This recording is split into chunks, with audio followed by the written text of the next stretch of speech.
Cool, welcome back guys to another video. As you can see from the title, today I'm going to be talking about the history of Forbidden Sound. Now firstly, don't mind the look. I've not had a haircut for like a month. I'm looking dusty. I get it. Allow it. So basically, the reason why I want to talk about the history of Forbidden Sound, not many people actually know about it, and I feel like we should be exposing it a bit more. So I kind of just want to talk about it, and no one really knows why I started it. So yeah, here we go. So basically the reason why I started it, I felt like the music scene, clubbing, raving, people just dress the same, to be honest. I don't feel like people are just being more creative in what they wear. Most people just pick what celebrities are wearing, which is obviously great for them. I personally, if I go to a rave, I want to see cool outfits. I want to see different t-shirts compared to like designer clothing and night tops everywhere, right? I get it, they're like the most popular companies out there, but change it up a little bit, so that's why I kind of wanted to start a company that's to do with like clothing in the music industry, just so people can feel a bit more different, a bit more unique, because I do feel like the music scene is actually going downhill. Like, don't get me wrong, I feel like more artists are getting out there and getting well known, but I feel like when you actually go to a rave and a club, it doesn't hit the same as personally before COVID. I don't feel like many people on their phones, which, don't get me wrong, I feel like, yeah, you can record like a really good drop here and there, but if you're just like this the whole time, it's boring, man. Especially when like you're with people and they're doing the same, it's just boring. Like, I miss like going to like the smoking area, having like a little chit chat at the bar or at the club. But now, like, most people just want to smash your head in. Like, it's just so different these days. So I kind of want to help bring that back. Now, I know I'm not it's all over the world, and I'm probably not going to be able to change anything, but I'm trying to help it get back and back onto the right track. So I remember going to my mate at university. We were in the library trying to do our uni work. I forgot about I wasn't. And I basically just turned around to him and I said, I want to start a clothing brand. I want to something to do with music and clothing. Because I've been in retail pretty much all my life. Only quite recently I switched to sales, but that's because after my clothing brand started, after Forbidden Sound really. So he was like, okay, cool, yeah, I can back it, but why are we doing it? So I explained to him why, and he was pretty much game for it. Now, the problem was with me and him, we didn't know how to run a company. We didn't even know how to start a company. We didn't know how much it was going to cost. We knew nothing. I just came with the idea and said, let's go for it. What's the worst that can happen? We lose a bit of money, but at least we try to help people, try to change our lives or something. So basically, we looked at all the legal stuff, got a trademark straight away. That was like the main thing. But before the trademark, we had to come up with a name. Now, the names, basically, we just picked 5 songs that we both liked, like of his own songs and my own songs. And we basically just went through them, like, should we call a company this? Some songs were like, yeah, some songs were like, no. Went down to 3. I can't remember the third one, but it was Forbidden Feelings, Gravity, and another one, but I can't remember what that last one was. And we tried to go for Gravity. We're like, cool, Gravity Clothing, sounds cool. Let's see how that goes. And it was taken. So we couldn't go for Gravity Clothing. So we looked at Forbidden Feelings, and we're like, cool, for a clothing brand, not really that great. We didn't really like it. We tried it with a Z, we tried it with an S, wasn't really feeling it. So then we just slapped sound at the end of it. And then we both were just like, okay, cool, so you got Forbidden Sound. And then we tried to like correlate that with music, and also our slogan as well, your style, your sound, which what I pretty much was like hooked on it straight away. So as soon as I heard Forbidden Sound, I was like, this is it, okay? So we got that trademark. The next thing that we wanted to do was get a logo. Now, I didn't want these plain, simple logos, as you could probably tell with the clothing, right?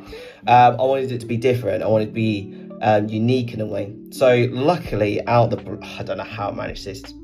God's plan, right? So my old flatmate was a graphic designer, or she was trying to be a graphic designer. So I basically just said to her, I didn't even know this until like, I don't know, near the end of us like not living with each other anymore. I just went, you do graphic design, don't you? She was like, yeah. And I was like, can I pay you to do my logo? She was like, cool. Yeah, I'll do it. In return, I want to use your business as like her final degree thing. I said, yeah, cool, I'll try and give you something to try and do. She smashed it, to be fair. But yeah, we came up with like a few things. I had no clue what to give her. She was like, okay, I need you to answer these questions, and I'll try and come up with something. So I felt like someone was trying to break through my back door. So she comes up with these questions, answer them. She comes up with a few different ideas. I quite like the sound waves, which these are. But they're all more like curvy, the ones that she came up with. And then I said I kind of want the FS, forbidden sound, in it, or fuck's sake, as other people like to call it here and there, but it's all good. So yeah, she comes up with this, cost 80 quid. I was minor with it. I was like, cool, helping a friend out with a uni degree. She got a bit of money as well. In return, I got a logo, which we liked. It was unique, different. Then after that, the main struggle was really the designs. We didn't know what to come up with designs. Do we go straight away to extreme, or do we just go plain simple? Which obviously the reason why we started the brand, we wanted to be unique and different. But we were thinking business wise, if we go strange different, people don't like it, they might put us on a bad image. So we were like, okay, let's just go for a plain simple design, which is why we got the logo. We felt like putting the logo out there first would be a good thing. So we come with the ideas. We also had other ideas as well, which were a bit more crazy. And the main thing next was trying to get a manufacturer. Now, I spoke to a few manufacturers, wasn't really a fan with them. Now, me personally, I kind of wanted this to be as ethical as possible, my business. I'm not trying to like go for like, I try and get into politics, I'm trying to get into that. So I just wanted basically just like a family run manufacturing business. If it costs more, it costs more, right?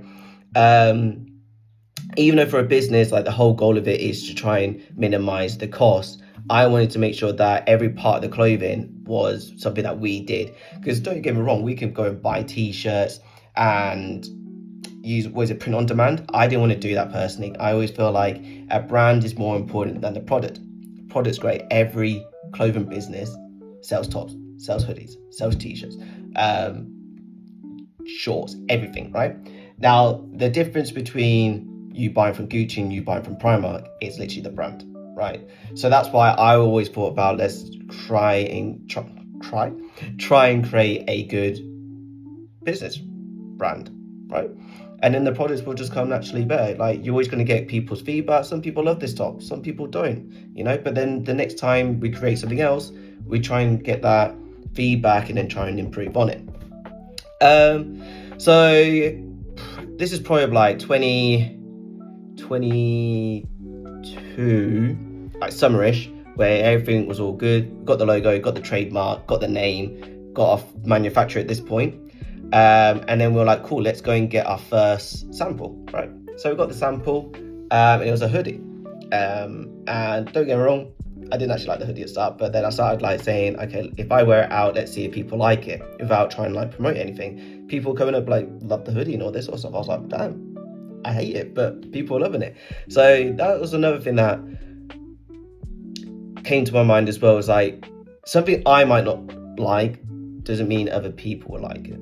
Or if they don't like it, I might like it. So I feel like with music and fashion, it's not right and wrong. It's just all opinionated, really, which I thought was a good thing. Like our company's going to be opinionated rather than just facts and figures, right? I never wanted to be numbers. So yeah, a few things happened. My mate was busy with uni. I dropped out at this point.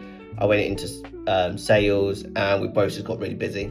We pretty much neglected the business, which in the back of my head, I always thought about it. I always wanted to get it back into it, but we couldn't for about a year. Then I was like here and there. We got beanies that came out. Then we also got, I think actually, yeah, we just had beanies that were actually selling because it was cold at this point, and we didn't really have much money because uni students.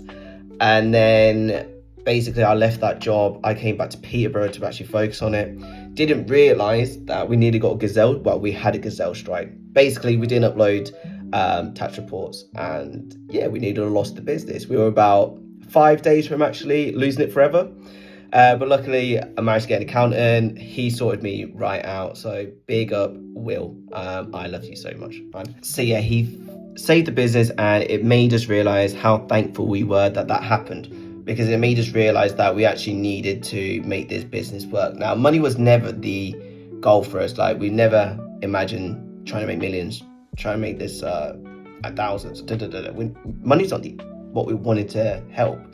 We wanted to change fashion in the music industry, but also the new goal was helping musicians or people that are not well known try and get somewhere in life, because really, with people that just want to help people out, there's so many talented people you see on like Instagram, YouTube, TikTok, that they just not really getting the recognition that they should. And there's so many people that don't even put themselves out there that should, you know.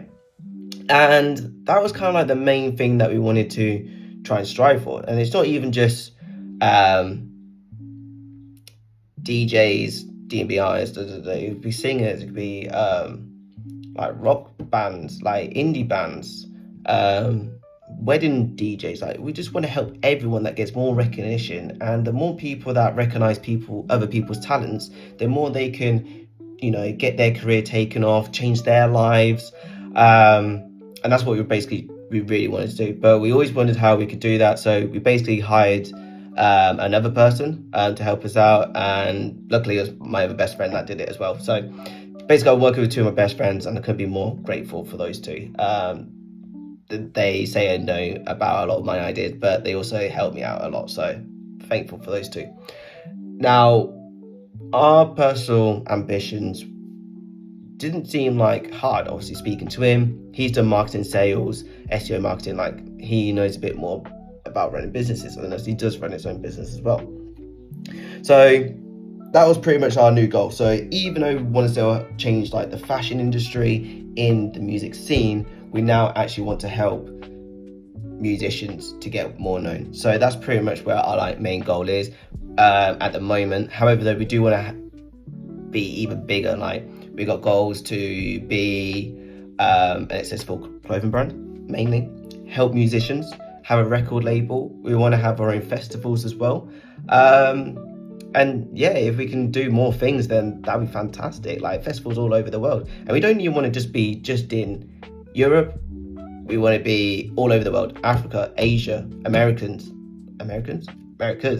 Antarctica, if they even have people, like everywhere. Like, we want to have a festival everywhere for everyone to come together, bit of unity behind it, because I'm not gonna lie, at the moment the world's fucked, right? Loads of people going to war with each other, loads of people hating on other people, and it's just not great, right? So, and I feel like there's always one thing that people can always get together behind, and it's music, right? People always get behind music, and the music's been going on for thousands of years as well. Yeah, that's pretty much like the main goals for us. I'm just going to keep it short and sweet, to be honest. I'm not going to try and drag it out like I normally do. But next video, I'll probably go through some designs that we came up with and that we've got at the moment.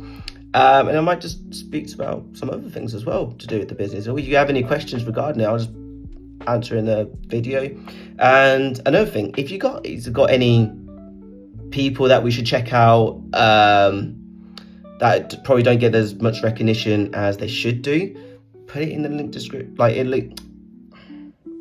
in the link description. What am I on about? What the hell? Put it in the comments below. I'll check them out.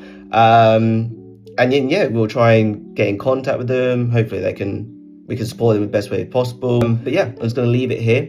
Thanks for tuning in, and I wish you all a very good day. Peace out.